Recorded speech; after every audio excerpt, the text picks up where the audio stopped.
счастье не екенін білмейді. Жүрегімді ауыртады. Не деген емшек, мынау мен 5 бала туған жоқ, мұнда емшек болмайды дейді. 5 бала туғаннан кейін емшек болмайды вообще. Бүйтіп тұрмайды шарик болып. Осындай әңгіме. Ертең балам туылғанда ауру болып туылсын деп қарғайды.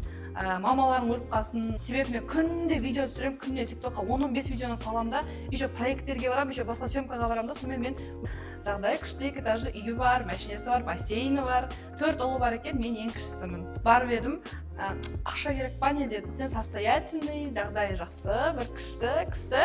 Давинчик деген сайт знакомства білетіндер бар шығар. Сол таныстық мама. Кім мен семіз деп айтады, енді камерадан дәу болып көрінемін, скорее всего. Мен ол кезде юридическийда оқимын, роботта практикада жүрдім.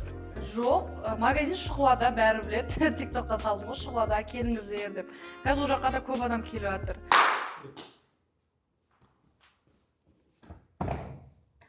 Кімге қарау керек? Дана, қош келдіңіз. Қош көрдік, шақырғандарыңызға рахмет. Бүгінгі сұхбат бір ерекше болады, ерекше форматтағы сұхбат болады. Сұрағымызды бастасақ. Иә, давайте.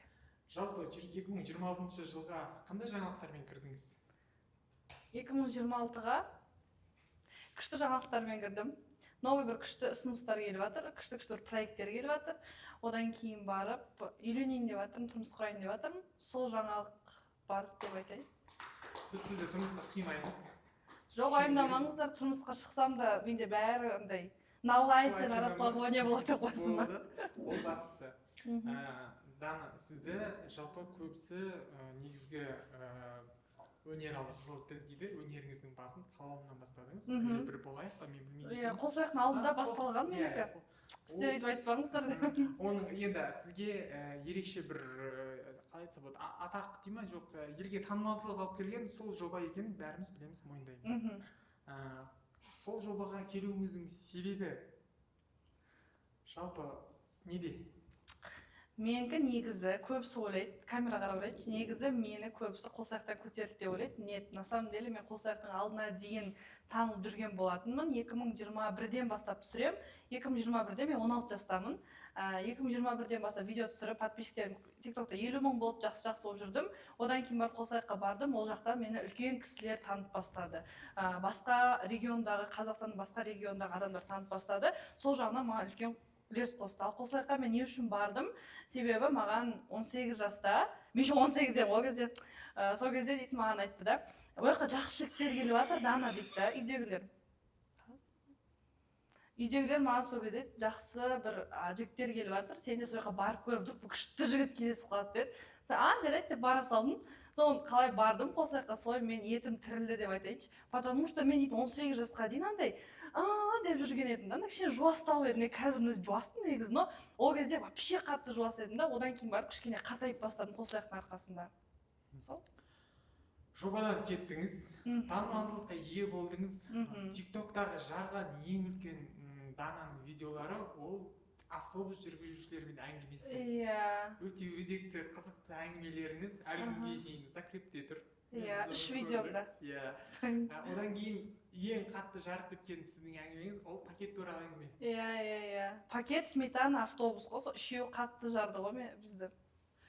Жалпы сол кездегі Дана өте қалай айтса болады, жас Дана, қазіргі Дана, енді уақыт өтіп жатыр, адам есейеді.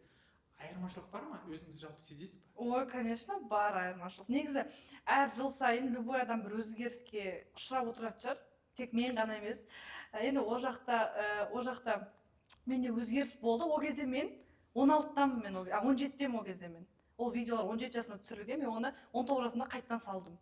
Ол кезде мен 17-тем, бірақ енді 17 жастан 21-ге дейін есептейінші, 4 жылдың ішінде өте көп өзгеріс бар. Мен ол кезде кәдімгідей бала болдым да, андай бәрі 5000-ға реклама істеп бер десең, конечно, без проблем, дейтін сондай біреу болдым да. Мен сол кезде есіме түссе 5000 теңгелік рекламаларым, одан да өту керек болдым. Ол да өмірдің бір этаптары, уровеньдары ғой негізі. Сондай бір приколдар болатын. Сол кезде мені кәдімгідей басып, таптап адамдар сөйтіп сөйлейтін еді маған. Сол кезде мен өзіме жауап бере алмай, бүйтіп кішкене андай ақкөңілмін да, бүйтіп бәрі жуас, жарайды енді рахмет деп сөйтіп қоя салдым да. Қазір маған біреу бірдеңе сөйлеп көрсінші, мен жыртып жіберемін, айырамын тура, дөңкілдетейін деп тұрмын деп па. Қазір уже маған сөз өтпейтін болған ғой, қатайып қалғанбыз. Сондай айырмашылықтар бар. Дана, жалпы сіз ешқашан жасырған емессіз. Сіздің жалпы қолдаушыларыңыздың бірі ол сіздің нағашыларыңыз. Иә.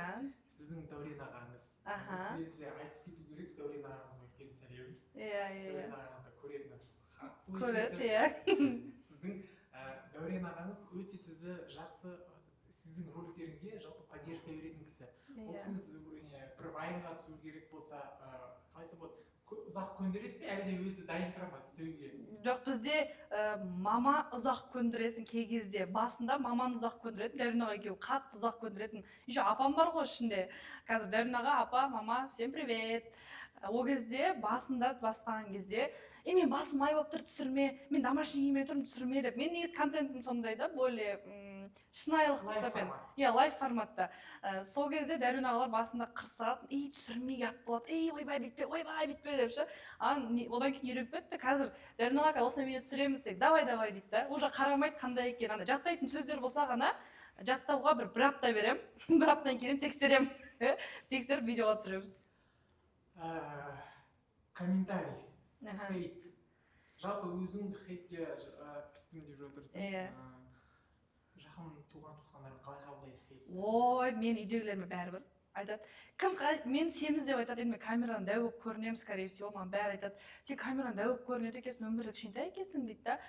Оған рахмет, деп рахмет. Негізі сондай енді шынымен де. Сол комментарий в основном менде кеудеме тиіседі. Не деген емшек, извиняюсь, не деген емшек, мынау дәу қатындар сияқты бесбала туған мен емшегім бұндай емес деп жазады да. Енді ол сөзде ұят жоқ, шынымен сондай жазады комментарий. Еще оны жазатын әйел адамдар. Маған 16 жасымнан бастап сондай комментарийлар келеді.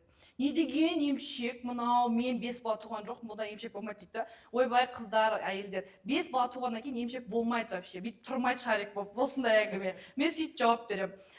Мен де бала туамын, менікі де потом ертең өзі қалпына келеді. Одан кейін екінші самый топовый комментарий, не деген семіз әйел мынау дейді да маған. Білмеймін, мен әйел сияқты болып көрінетін шығармын, мен кемпір сияқтысың деген сияқты сөздер айтылады да маған. Одан кейін бар қарғайтындар бар. Ертең балам туылғанда ауру болып туылсын деп қарғайды. Мамаларың өліп қалсын, мамаларың ұзақ өмір сүрмесін деген сияқты хейттер болады. Оған дейтін қазір маған пофиг вообще, вот серьезно маған бәрібір. Дана депсті. Мен уже қыстырмайтын болдым. Бастапқыда мен жігітіммен жүріп бастаған кезде, салдық қой, мен жігітіммен фото салған кезде маған айтты. Жігіттің қасында мамасы сияқтысың деді. Ол кезде мен жыладым. Себебі ол маған қатты тиді, менің самооценкамнан ұрды ол. Жоқ, ол тек қана видеода. Видеода, мүмкін өмірде бәрі көрмейді халық. Сол кезде жылаған кезде самооценкамнан қатты ұрды, мен семіз сияқты болып, өзім айнада семіз сияқты болып көрініп бастадым ғой. Жылап, истерика, мен сонда, я как мать деп жыладым ғой, Құдай сақтасын, шынымен бар ғой. Оказывается, нет, нормально. Нормально. Сіз енді бүгінгі қойып жатқан сұрақтар сіздің өзіңіздің жалпы тиктокта, инстаграм историяларыңызда айтып жатқан сұрақтардың бір өзекті мәселесін бір жерге жинайын мен. Сол келесі сұрақ сізге. Сіз айтып жатасыз, мен әкемді өзім іздеп барғанмын, әкеммен араласпаймын деп. Қазіргі таңда қарым-қатынасыңыз өзгерді ма? Әлде сол қалды ма? Жоқ, әкеммен сөйлеспеймін қазір әкеммен. Әкем орыс екенін біледі ғой көбісі негізі. Бәрі біледі шығар, енді кейбіреулер орыс екенін білмейді. Мен әкем орыс, мамам қазақ. Әкем туылғалы танымай, мамам ішінде болғаннан бастап білмеймін ол кісіні мен. Потом 18-де қалай туылдым, 3 жыл бұрын өзім үйіне барып іздеп тауып алдым. Еще ол да бір судьба сияқты болды да, мен оны іздеп тапқан. Мен ол кезде юридическийда оқимын, ровдда практикада жүрдім. Сөйтіп базадан енгіздіріп адресін тауып аламын ғой мен. Сөйтіп барам, сөйтсем состоятельный, жағдайы жақсы, бір күшті кісі. Жағдайы күшті, 2 этажды үйі бар, машинесі бар, бассейні бар, 4 ұлы бар екен, мен ең кішісімін. Сондай болды, содан кейін барып едім, ақша керек па не деді да, короче, типа соған намек берді да, мен айттым, керегі жоқ, ақшаны не істеймін дедім да. Арасқым келді, просто ертең күйеуге тигенге сен әкеңнің тұқымын білесің ба десе, білмеймін деп отырсам позор ғой, соны біліп алайын дегенмін заранее. Сөйтсем арасқысы келген жоқ, тартынбады, мен де соны қалдыра салдым. Қазіргі анаңыздың сіздің жасап жатқан контентіңізді жалпы қолдайтынын мен білемін. Иә. Жалпы контентіңізге түсетінін де білемін. Иә. Уақытын шарастыру мүмкін, 1 жыл бұрын, 2 жыл бұрын, 1 жыл бұрын мүмкін үлкен дүкен аштыңыздар. Иә, рахмет. Қазір ескі жаңағы киосктен магазинге ауыстыңыздар. Иә, ауыстық. аралары алыс па әлде сол төңіректе ма? Жоқ, магазин Шұғылада, бәрі біледі. TikTokқа салдым ғой, Шұғылада келіңіздер деп. Қазір ол жаққа да көп адам келіп жатыр. Байсеркеден енді қалаға дейін, біз қалада тұрғаннан кейін Байсеркеге дейін 2 сағат, қайтуың 2 сағат, күніне 4 сағат кетеді. Кешке, иә, саяхаттан бері қарай біз метромен, ол жаққа пробка жоқ. Бірақ Байсеркеден саяхатқа жеткенше пробка бар. Сонда қазір Шұғылада, қалада жеңіл, тез ақ барып келесің. Қаланың Шұғы. Сіз кинода да пайда болдыңыз, оны білеміз. Назарбаев киносына да түстіңіз. Иә. Басқа да ұсыныстар бар ма жалпы киноға шақырып жатқан? Жоқ, пока что жоқ. Қазір киноға ешкім шақырып отқан жоқ. Өзім кино түсірем ба деп жатырмын деп. Иә, өзім ақ кино түсірмесем, әйтпесе ешкім шақырмайтын сияқты. Сұхбаттың барысында айтып қалдыңыз, биыл тұрмысқа шықсақ па деген ой деп. Жалпы таңдауыңызды анаңыз қалай қабылдады? Жақсы қабылдады. Мен мамам мен жігіттің подружка, екеуі күшті. Мінездері сай келеді, екеуінің кішкене қылықтары мен мамамның қылықтарына келеді да, жігітімнің ше, соған күлкім келеді кей кезде. Мінез құлықтары келеді. Андай қатты перфекционизм бар, ұқыптылық бар, андай бүйтіп жинақы жүреді да. Мынандай бір жері бір кішкентай бетіне оқыса сүртіп, қырып сөйтеді да, жігітім де сондай, мамам да сондай. Екеуі жақсы қазір тіл табысқан. Киноны айттық, жалпы блогыңызға оралайық. Қазіргі бүгін Дананың образы ол қалай айтса болады, ешқандай выходной жоқ, жалпы демалыс күні жоқ, бір робот Дана сияқты. Энергияны қайдан аласыз? Мен осы сұрақты маған бәрі қояды да, мен бірақ қалай жауап беретінін білмеймін. Энергиямен қаяқтан аламын? Өзімнен аламын. Түнде кешке келемін, төсекке жатамын, тоқтарымды қосып, азырда зарядталып тұрамын. Бүйтіп зарядкаға жатамын, тұрғаннан кейін күшті энергиямен тұрамын. Жоқ, кей кезде мен в основном өзімнің көңіл күйсіз жүргенімді мен ешкімге көрсетпеймін. Ешкім білмейді. Мен дейтін бір апта, 2 апта выгоранияда жатып қаламын, бірақ оны да ешкім білмейді. Мен айтпаймын себебі оны. Оны мен сол жігітті мамам, ағам ғана біледі, болды, басқа ешкім білмейді. Выгорание болады менде бір айда, обязательно 1-2 рет менде выгорание болады. Бір айда мен сөйтіп выгорать етемін. Себебі мен күнде видео түсіремін, күнде TikTokқа 10-15 видеоны саламын да, еще проекттерге барамын, еще басқа съемкаға барамын да, сонымен мен өшіп қаламын. Кей кезде жылап қаламын хейттардың комментарийіне, ол не өзгермейтін дүние, себебі адамның сөзі сүйекте өтеді. Мен сөйтіп кей кезде выгорать етемін да, энергиям өшеді. Бірақ өзінің видеоларымды көремін, 3 жыл бұрынғы, 4 жыл бұрынғы видеоны көрген кезде энергия аламын, мені халық жақсы көріп жатыр, не деген құрмет, андай сыйлап мені неше түрлі поддержкалар жазады. Именно осындай выгоранияның ішінде жүрген кезде далаға шығып кетіп баратқанда обязательно бір үлкен кісілер көріп қаламын, құшақтап, баталарын бергеннен кейін сразу энергия аламын. Енді 500 000 аудиториясы бар Дананы халық жақсы көреді. Жақсы көреді, конечно, мен қолдаушыларым өте көп. Егер Дананы жақсы көрмесе, 500 000 аудитория жиналмас еді, және де ол күннен күнге өспес еді. Енді сұрақ, жігітіңіз де блогқа келіп жатыр екен. Басында келем деді ме, әлде сіз өзіңіз үгіттедіңіз ба, кейін үйленгенде керек болады деп, азық болады деп өзіңіз? Өзім айттым, мен жігітім осыдан бір 2-3 жыл бұрын мобилографияны оқыған, сол әйтеуір бір камераның бірдеңесіне жақын болды да, сонымен айттым, давай контент түсіреміз, семейный контент всегда өлмейтін дүние ғой. Осы жерде эксклюзив болсыншы, екеуіңіз қалай таныстыңыздар? Кринж вообще, ужас деп уберите десе. Ойбай, біз таныстық, Дайвинчик деген сайт знакомства білетіндер бар шығар. Сол таныстық, мама. Мен ол кезде еще түрімді, бақандай 500 000 подписчигі бар ғой, фотом салмаймын ғой. Просто моредің суреті қойып қоямын ғой, еще жазып қоямын ғой. Я не страшно, не волнуйтесь, жазып қойғансам ғой. Моредің суретіне ғашық болған жігітіңіз. Иә, сөйтіп жазып қойғам ғой. Сөйтіп мен жігітім лайк етеді, как раз лайк еткенде 7-8 жігітпен сөйлесіп қалым ғой мен. Сонымен ішіне әйтеуір Дәуренде қосылды, бәріміз бірге сөйлесіп аттық. Короче, общий чатта. Потом что-то Дәуренмен уже 1-2 апта сөйлесіп кеттім да, сөйтіп ана жігіттерін бәрін удалить етіп, сайттан шығып кеттім мен. Фильтрация мықты болды ма? Иә, мықты болды. Бәрін өшіптен, сөйтіп Дәуренмен бірінші свиданияға бір күшті кафеге шақырды, ресторанға бардық, күшті болып бүйтіп. Сөйтіп бардық, таныстық, жақсы тіл табысып кеттік. Сосын тағы сөйлестік 1-2 апта, сонымен общий бір ай сөйлескеннен кейін уже андай болды да, прикол айтып мен, короче, біреудің ситуацияны өсек қылып айтып жатырмын ғой бір айдан кейін. Осылай жүріп жатқан кезде бүйтіп айтты десем, енді сөйтсем маған Дәурен бүйтеді ғой. Енді біз екеуміз мысалы қазір жүріп жатырмыз ғой дейді да. Сосын мен айттым да, біз екеуміз жүріп жатырмыз ба, не деймін ғой. Сен иә дейді да. Ну ладно.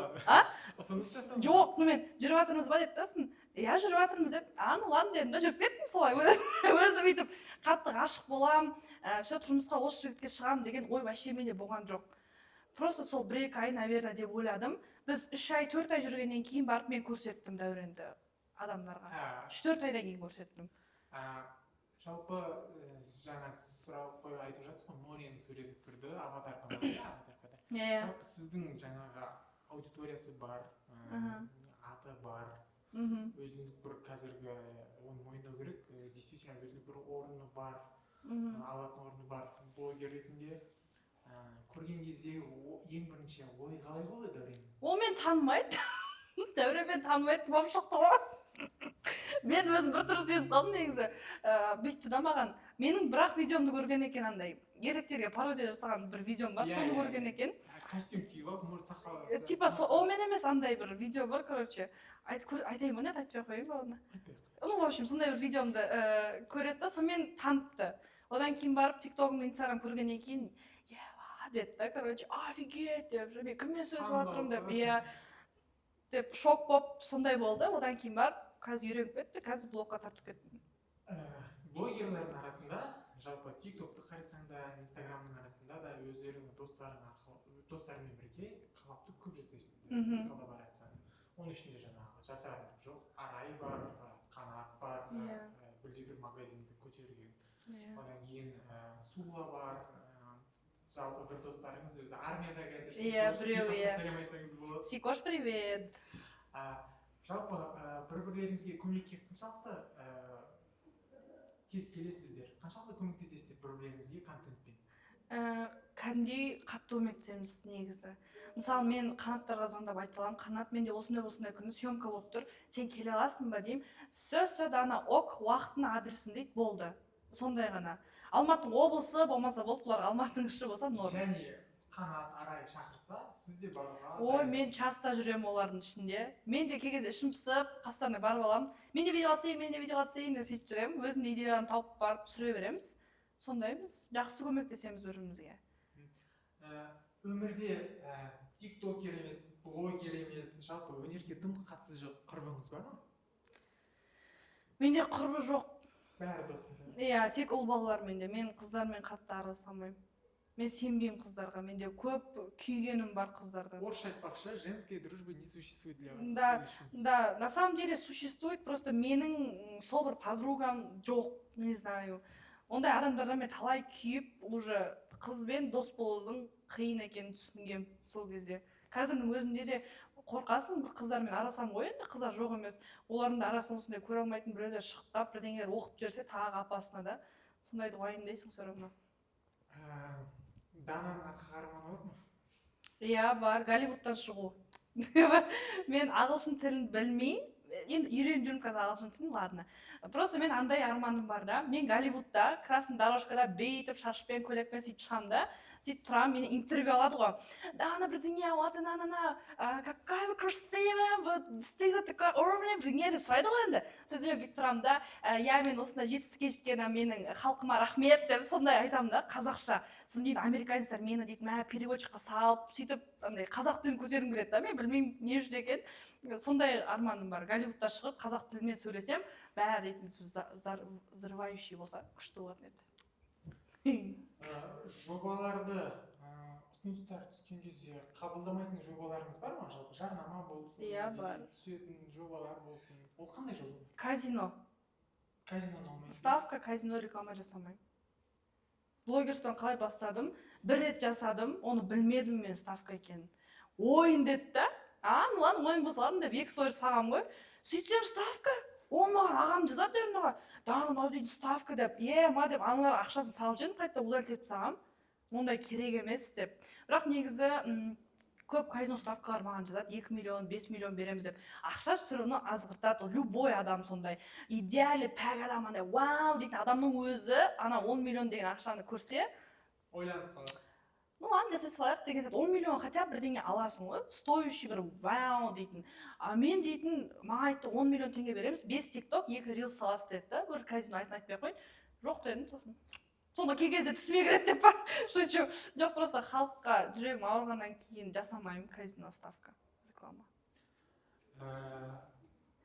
Дананың бір айдағы табысы жалпы қанша екенін сұрамаймыз.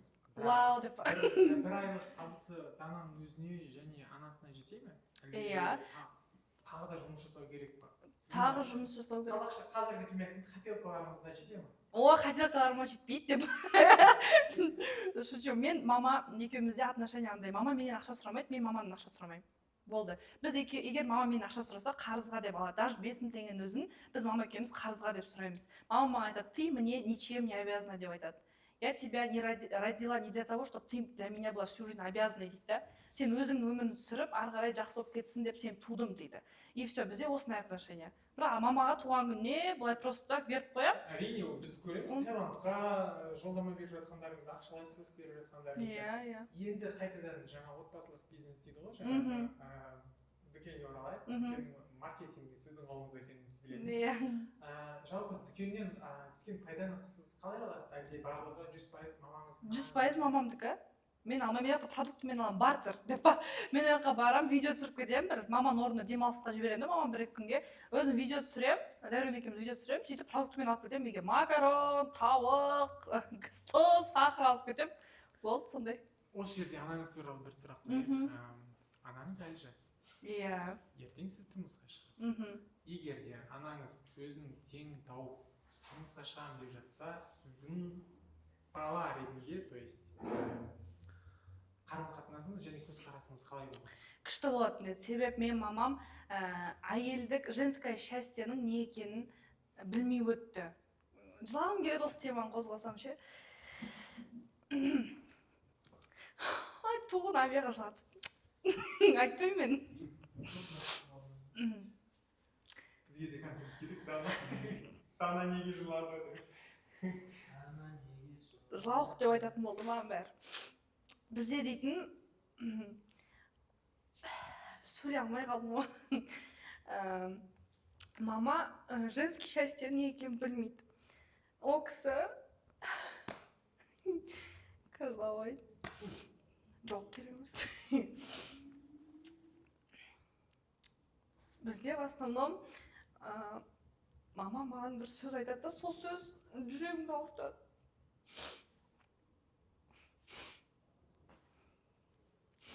Тоқтай қалдым ғой.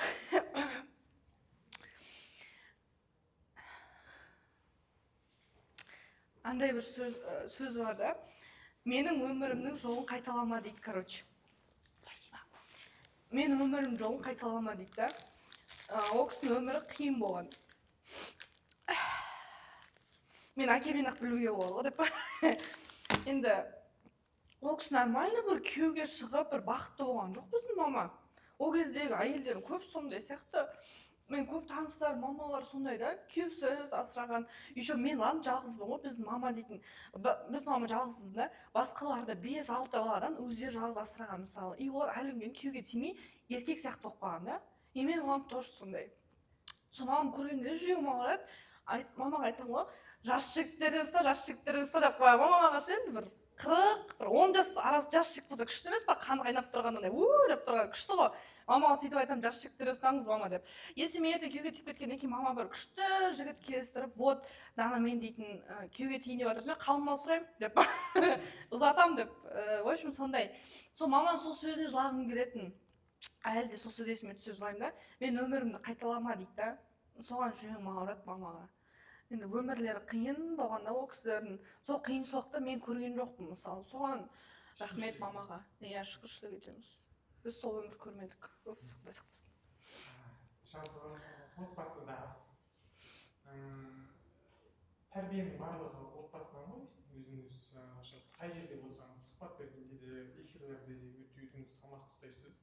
Сіздің жаңа айтатын әңгімеңіз елге жеңіл болып көрінгенмен де саналы адамға, есті адамға, есі бар адамға әңгімеңіз өте қалай болады, бір іліп аларлық бір дүние беретін әңгімелер бар. Иә, бар. Енді жаңағы сіздің инстаграмыңыз бен тиктогыңыздағы көрермендеріңіздің арасында бір разница бар ма? Жалпы тиктокта және инстаграмда? Иә, бар, мен оны недавно байқадым. Инстаграмда адамдар негативный ғой. Білмеймін, инстаграм адамдары дейтін страшно негативный ғой. мысалы мынау столб тұрса ше, неге стол болып тұрады ол? Жатқызып қоймайды, сөйтіп жазады да. Любой бір нәрседен бір минус табады, не знаю. Бірақ менің көрермендерім шүкір ондай емес. Маған подписан адамдар ше, бәрі қолдайды, өзім сияқтандай вайбовый адамдар болады ғой. Налайте, сондай кісілер бәрі менің подписчиктарым. Спокойствие андай, движ болса, деп кететін сондай кісілер да менде. ТикТокта тоже негатив, бірақ ТикТокта бізде қарапайым қазақтар көп ТикТокта. Ал Инстаграмда более андай орысшаланып кеткен қазақтар бар ол жақта. Жалпы категория бойынша Фейсбукта үлкен адамдар отырса, Инстаграмда орта буын және ТикТокта более жастар отырады. Қазір ТикТокта жастар отырмайды. Қазір ТикТокта өңшең үлкен кісілер. Дана, стримингқа жалпы шығып тұрасыз ба? Ой, редко шығам, ұнамайды стрим. Стримде қалай адамдар бір күн 9 сағат отырады, мен білмеймін, менің энергиям желінеді стримнан, страшно. Мен еще андай аузым жабылмай сөйлеймін ғой стримда. Ладно, еще молча бы я сидела, энергиям желінбейтін. Мен обязательно аузым жабылмай 46 әңгіме айтып тастаймын да, өзім солып қаламын, сосын бүйтіп. Бір сағат толы осындай болып қаламын ғой. И сосын стримға редко шығамын. Бір айда бір рет, 2 айда бір рет қана всего лишь. Дананың бос уақыты болса, Дана бос уақытында не істейді? Ой, мен суға барып түсем, бассейнге барам. Мен су жақсы көремін, мен жақсы жүзем. Жақсы, бір күшті жүзем деп айта алмаймын. Но күшті жүзем. Мен су жаман қатты жақсы көремін. Судан весь день шықпай жата бере аламын.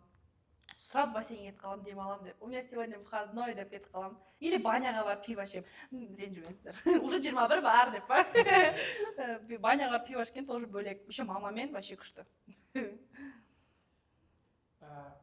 Контент түсіру барысында идеяны жарнама берушілер айта ма, әлде өзіңіз идеяңызбен түсіресіз ба? Өзім.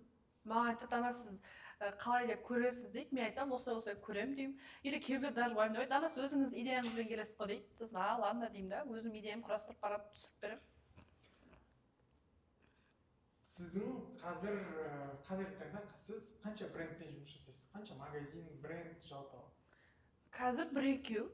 Өзім магазиніммен сушиім бар, болды. Пока что көп проекттен отказ бердім. Себебі андай зарплатан көтермейді, басқа бір бәле проблема көп кетті. Сонымен қазір көп жермен жұмыс істеп жатқан жоқпын. Таңдап алып жатырмын. Бүгін сізге қойылмаған сұрақ бар ма? Мынандай сұрақ қойса екен, осы сұрақты қойса екен деп келген бір. Жоқ, бәрі қойылды.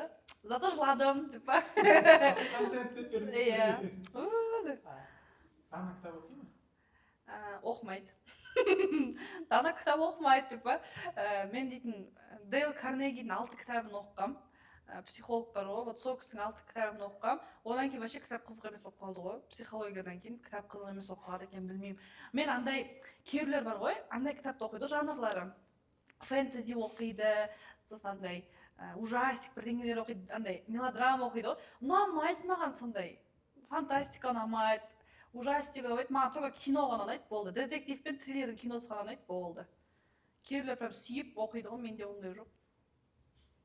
Дана, Дәуреннің бойында ұнайтын үш қасиет қандай? Ең бірінші адалдық, сыйластық, қолдау. Осы үшеуі. Ал ұнамайтын үш қасиет? Ұнамайтындары жоқ, бәрі ұнайды. Барлық қасиет. Ұнамайтын қасиеттерін адамды қатты жақсы көргеннен кейін, ұнамайтын қасиеттің өзі де жеңіл қабылдайды екен. Деді жатырсың қазір. Жоқ, негіз сондай екен. Если человек раздражает какие-то действия человека, тогда он не твой человек дейді. Если раздражает. А если нет, нормально, любой, оның бір жаман привычкасын қабылдай алсаң, это значит твой, ну типа любовь. Сондай.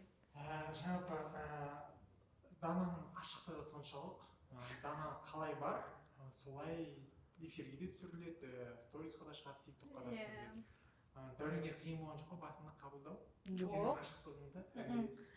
Басында білмеймін, оны өзіне сұрау керек. Мен сұрамаппын ондайды. Қиын болған жоқ па? Жоқ, қиын болған жоқ. Басында түсінбеушілік болған шығар, енді өзі іштей түсінбеген шығар мені. Не деген контент деп, возможно. Бірақ қазір ондай емес. Осы тарапта тағы бір эксклюзив болсын. Дәуреннің үй іші, жалпы ата-анасы, отбасы сізді болашақ жарым дегенде реакциясы қандай болған екен? Сіз білесіз, оны мен білемін. Дәуреннің мамасымен мен таныстым. Мамасы күшті кісі, маған ұқсайды, мамасы екеуміз андай сөйлей береміз, қайта-қайта. Прикол болса, прикол кіріп кете береміз. қыдырып келеміз сондай сияқты да екеуміздікі вайбымыз келеді. Мамасының туған сестрасы, үлкен сестрасы менің контентті үзбей көреді екен. Мамасы тикток көрмейтін. Ол кісі мені танымайды екен. Сонымен тиктогымды қазір үзбей көреді, каждый репост жасап, лайк басып, комментарий жазып отырады мамасы. Қазір сондай жақсы қарайды мені. Керемет. Сондай. Жақсы. Дана, уақыт бөліп келгеніңізге рахмет. Рахмет. Өнерде де, өмірде де болашағыңыз жарқын болсын. Сізден керемет контент күтеміз. Бастап жатқан істеріңізге Алла тағала береке берсін. Рахмет. Тағы да рахмет сізге үлкен. Рахмет сізге. Всем пока. Все, спасибо. Жалқандарыңыз қате болды деп ренжіп отырсаң. Кешір білген жоқпын. Бірақ маған да контент керек қой. Мен білдім ол сол үшін жалқан алыстан алып келдім ғой, алыстан. Рахмет. Было классно, рахмет.